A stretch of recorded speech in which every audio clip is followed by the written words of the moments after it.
आजच्या भागात आपण पाहतोय इकडे स्वराज हा आता प्रीतीला पाणी देतो.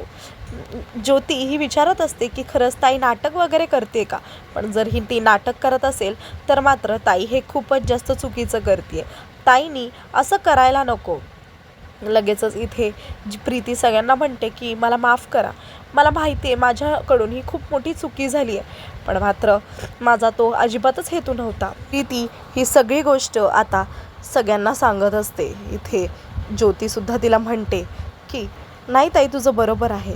इथे सगळेजण हे प्रीतीला म्हणतात पण तुम्ही जे काय वागलात ते मात्र चुकीचंच वागलात. सगळ्यांना प्रीती ही समजावण्याच्यात ह्याच्यातच असते.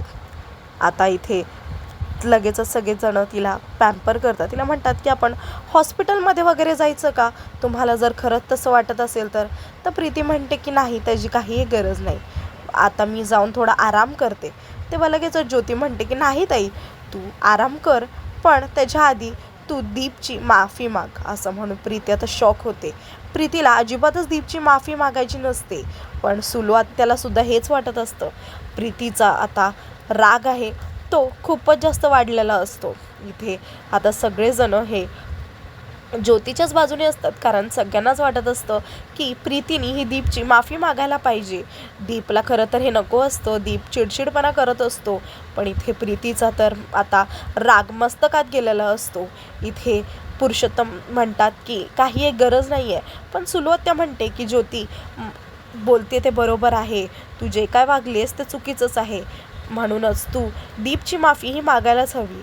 ज्योती ही मात्र म्हणते की हो ताई तू चुकली आहेस, तुला माफी मागायला पाहिजे. इथे दीप नको नको म्हणतो, पण सुलू काही त्याचं ऐकत नाही.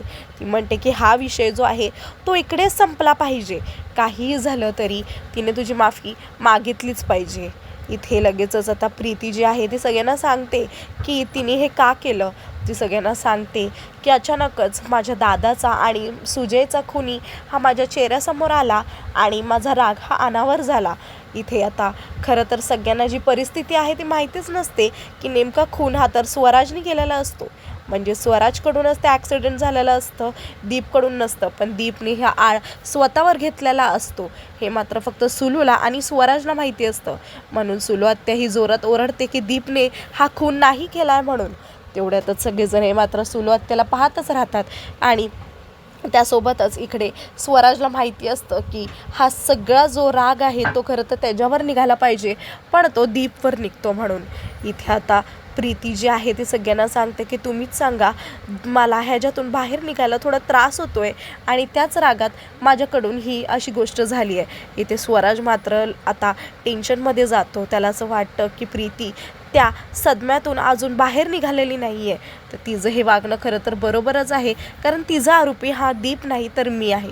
आता इथे प्रीतीला स्वराज म्हणतो की ते काही असो तरीसुद्धा तुम्ही प्लीज दीपची जाऊन माफी मागा. इथे दीप सगळ्यांना सांगतो की मला त्या माफीची गरज नाही आहे, माझ्याशी ते जसं वागतात मला चालतो.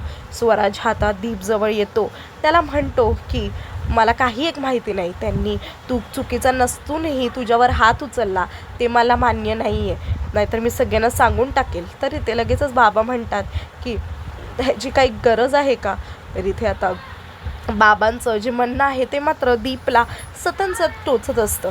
इथे दीपला ते म्हणत असतात की ज्याच्यामुळे ती ह्या अवस्थेत आहे त्याच्यावर राग असणं तिचं साहजिकच आहे.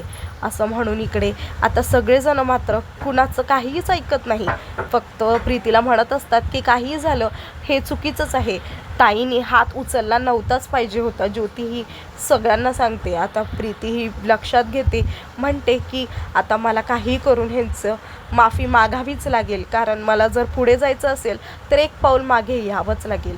असं म्हणून आता प्रीती ही तिच्या जाग्यावरून उठते आणि दीपजवळ जाते. ती त्याला म्हणते की आय एम सॉरी, माझ्याकडून जे झालं ते चुकीचं झालं, ह्यापुढे असं होणार नाही हे मी लक्षात घेईल. असं म्हणून ती आता दीपची माफी मागते. इथे सगळ्यांना बरं वाटतं की आता तिने दीपची माफी मागितली आहे म्हणून, आणि सगळ्यांना आता ती आपापल्या कामाला जावा असं म्हणून सांगत असते. इथे आता सुलू जी आहे ती निघून जाते, सगळेजण निघून जातात आणि त्यासोबतच प्रीतीही तशीच उभी असते. स्वराज आणि दीपचं जे बॉन्डिंग आहे ते बघून आता प्रीतीला राग आलेला असतो. तिचं ते बॉन्डिंग तिला तोडायचं असतं. दुसरीकडे सुलू आत्या जी आहे ती किचनमध्ये काम करत असते.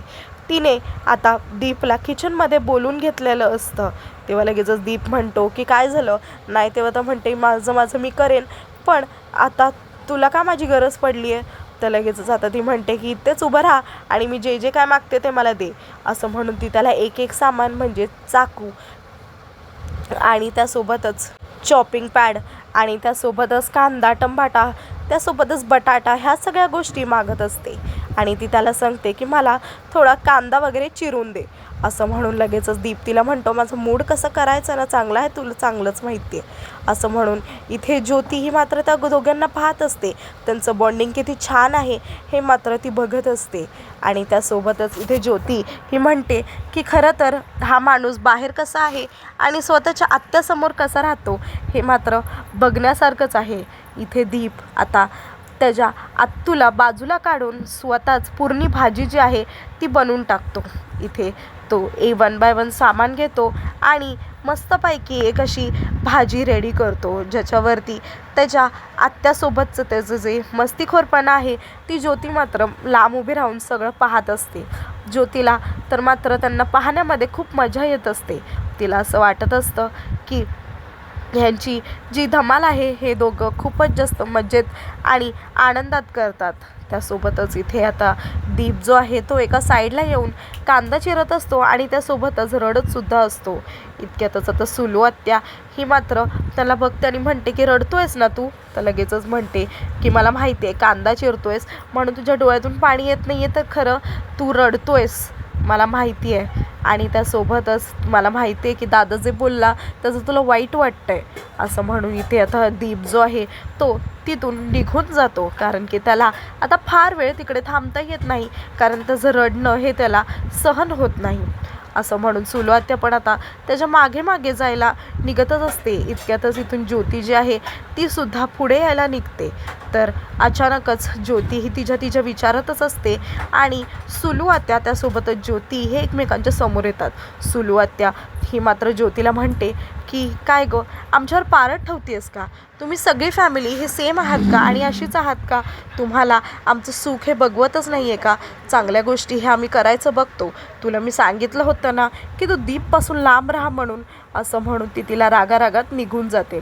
दुसरीकडे जी आता प्रीती आहे आणि त्यासोबतच त्या ताई आहेत ते मात्र तिला म्हणत असतात की काय गं तुला काय गरज होती त्याची माफी मागायची, उलट तो आपला किती मोठा गुन्हेगार आहे हे तर तुला माहिती आहे ना, 2 सनकन कानाखाली लावून द्यायच्या होत्या त्याच्या. असं म्हणून सुलू आत्या ही बाहेरून ऐकते आणि त्यासोबतच तिला म्हणते काय बोलताय तुम्ही, हे तुम्हाला कळतंय का, त्याच्याच घरात राहून त्याच्याबद्दल हे असं सगळं बोलताय. आणि त्यासोबतच प्रीती हे सगळं तू ऐकतेस आणि तुला ह्यांचं ह्या सगळ्या गोष्टी पटतायत का, तुला ह्यांना बोलायला नाही होत का. असं म्हणून ती तिला म्हणते. लगेचच ते तिला म्हणतात की सुलू आत्यांना की नाही हो, तसं पण ही अवस्था आज आमची त्याच्यामुळेच आहे ना, म्हणून माझ्या मनामध्ये जे आलं मला जे बोलावंसं वाटतं किंवा जे मला व्यक्त व्हावंसं वाटलं म्हणून मी ते प्रीतीजवळ बोलून दाखवलं, बाकी माझ्या मनात दुसरं काहीच नाही आहे. आणि त्याच्यामध्ये तसाही तिचा दोष नाही आहे. त्याचे बाबा पण त्याला त्याच्याच घरापासून लांब ठेवतात ना.